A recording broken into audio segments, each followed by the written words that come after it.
अस्सलाम वालेकुम नाज़रीन, सामीन, आप सब लोग कैसे हैं? खैरियत से? आपको बहुत बहुत रमज़ान मुबारक। मेरा नाम अदनान रऊफ़ राजपूत है और आप इस वक्त पाकिस्तान ट्रैवलिंग पैशन चैनल हमारा देख रहे हैं। रमज़ान मुबारक की वजह से बहुत दिनों के बाद वीडियो अपलोड कर रहा हूँ। अभी सिर्फ़ और सिर्फ जो हमने खुलासा एक कुरान पिछले साल पढ़ा था उसको हमने रिवाइज़ किया है और आप लोगों का बहुत शुक्रिया कि वो 4K से क्रॉस कर गया है। अल्हम्दुलिल्लाह इतनी पजीराई पिछले साल नहीं मिली थी जितनी पजीराई इस साल मिली। बहुत बहुत शुक्रिया आप लोगों का। अच्छा जी, रमज़ान में आपको पता है कि इस्लामी मालूमात का फ़्लो चल रहा होता है और इतना फ़्लो है हर तरफ से कि आप ख़ुद सोच में पड़ जाते हैं कि आप क्या बात कहें, क्योंकि दीन के मामले में बात करना बड़ा नाजुक होता है। इसके लिए आपका आलिम होना ज़रूरी है। लेकिन कुछ छोटी छोटी सी बातें ऐसी हैं कि जो कहने से एक बहुत बड़ा आइडिया जनरेट हो जाता था। तो पिछले दिनों मैं अपने दस्तरखान पे बैठा हुआ था और मैंने सोचा कि जैसे जैसे दस्तरखान सिमट रहा था तो उसमें बहुत सारे बीज उसमें सीड्स थे, जैसे खजूर की किटलियाँ थीं, कुछ और फल लोगों ने खाए, उसकी स्ट्रॉबेरी वगैरह या दीगर चीज़ों की। तो मेरे दिल में एक ख़्याल आया कि एक मैसेज जो है मैं क्रिएट करता हूँ।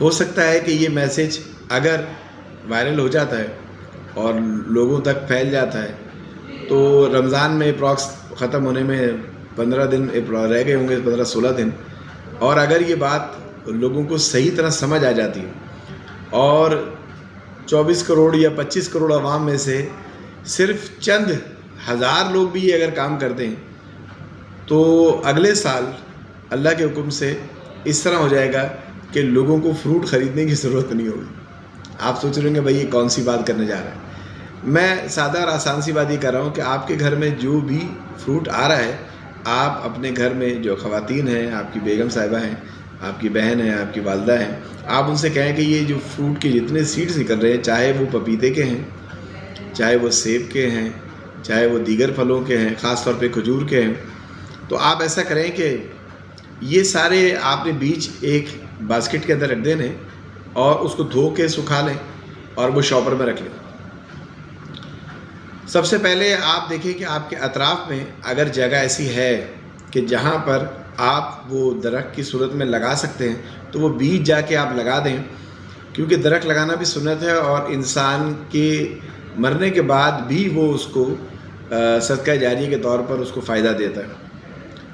तो अगर हम में से हर शख्स ज़्यादा नहीं, अगर 10-10 या 15-15 बीज भी वो कहीं लगा दे और आते जाते उसको एक लीटर बॉटल जो आप ऑफिस जा रहे हैं और जाते हुए आपने जगह लगाया था और आप उस जगह पानी दे देते, तो मैं सोचता हूँ कि अगर इस पे अमल करना शुरू कर दिया, कई लोगों के लॉन है उसमें लगा दें, कई लोगों के पास ग्रिल है, वो कहेंगे जी अदनान भाई हमारे पास तो आगे लॉन नहीं है अवेलेबल, अदनान भाई के पास भी लॉन अवेलेबल नहीं है, तो थोड़ी सी एक छोटी सी क्यारी है तो उसमें जो है कोशिश करके उगा लें। और कुछ नहीं आते, आजकल प्लास्टिक के पॉट आते हैं, आप उसमें लगाकर अपनी ग्रिल में रख के उसकी निगहदाश्त करेंगे। जब वो इतना बड़ा हो जाए पौधा और उसके बाद आप उसको किसी एक जगह शिफ्ट कर दें।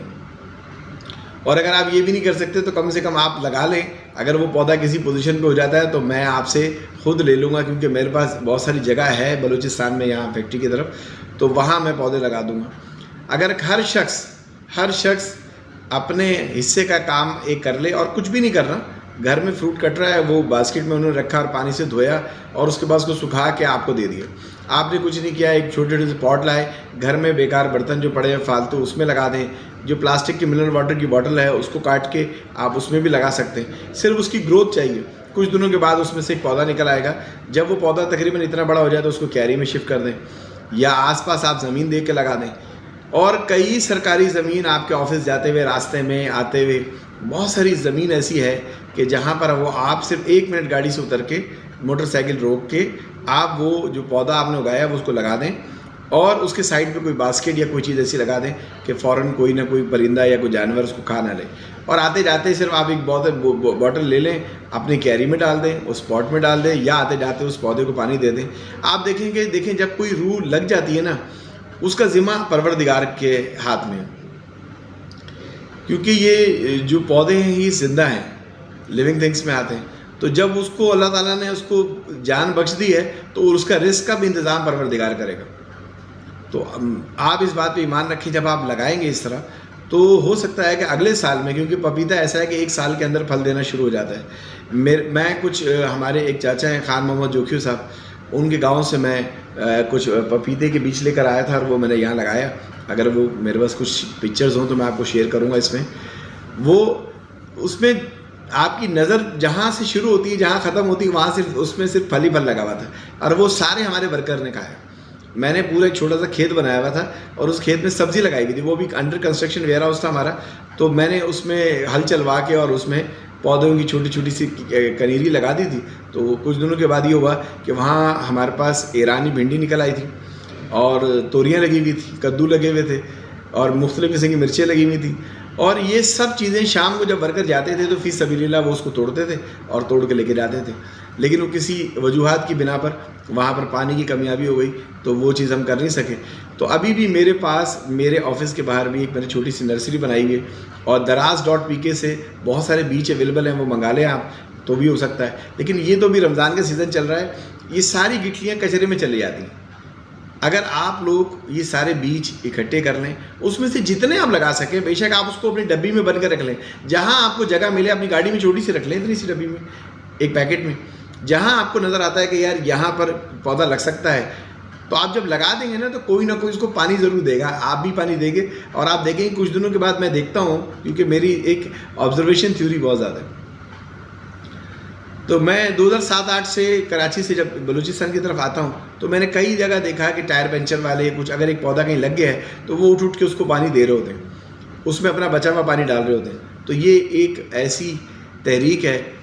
तो अगले साल तक ऐसा होगा कि कराची में लाखों दरख्त लग जाएंगे, लाखों दरख्त लग जाएंगे और लोगों को सड़कों पर जो है ना फल मौजूद मिलेगा। जैसे हम नॉर्दर्न एरियाज़ में जाते हैं तो हमें अखरोट के दरख्त रास्ते में मिलते हैं, सेब के दरख्त रास्ते में मिलते हैं, वो किसी ने तो लगाए होंगे ना, कुछ सोच के तो लगाए होंगे। तो मेरी आपसे गुजारिश है, क्योंकि बहुत दिनों से जब तक कोई अंदर से बात नहीं आए ना तो मज़ा नहीं आता वीडियो बनाने का। और ये वीडियो सिर्फ जो एहसास रखने वाले लोग हैं उनके लिए है, और अगर आपके दिल में मेरी बात उतर जाए तो ये इससे अच्छी बात कोई नहीं होगी। कम से कम वो दरख्त आपको अभी भी फ़ायदा देगा, लोगों को भी फ़ायदा देगा, और अगर आपका कल इंतकाल हो जाता है तो उस दरख्त पे जितने चरंद परिंद हैं वो सब जो है ना आप जो इसको इस्तेमाल करेंगे उसका सवाब आपको मिलेगा। ये वो चीज़ें हैं कि जो इंसान लाखों करोड़ों रुपए का मालिक होने के बावजूद नहीं कर सकता। तो और अगर आपके पास बड़े दरख्त हों, बड़े पौधे हों और आप ये चाहते हैं कि भाई आप उसको पानी नहीं दे पा रहे, उसको मेंटेन नहीं कर पा रहे, तो मैं उसको दरख्त भी और पौधे भी अडॉप्ट कर लेता हूँ। आप मुझे बताएंगे, मैं खुद आके और वो उसको वहाँ से वो पौधे आपके ले जाऊँगा और उसको लगा दूँगा। कुछ लोगों की अमानतन पौधे हैं मेरे पास जो अब तक मेरे पास चल रहे हैं, उनका इंतकाल हो गया है लेकिन उनकी सूरत में वो पौधे चल रहे हैं। तो अपना और अपने आसपास वालों का ख्याल रखिएगा, हमारे चैनल को सब्सक्राइब कीजिएगा, क्योंकि 97% लोग विज़िट करते हैं, 3% लोग 4% लोग को याद रहता है कि यार अदनान के चैनल को सब्सक्राइब करना। रमज़ान में जब भी दुआ करें कोशिश करें कि मुझे भी याद रखिए अपनी दुआओं में। अपना ख्याल रखिएगा। अल्लाह हाफ़िज़।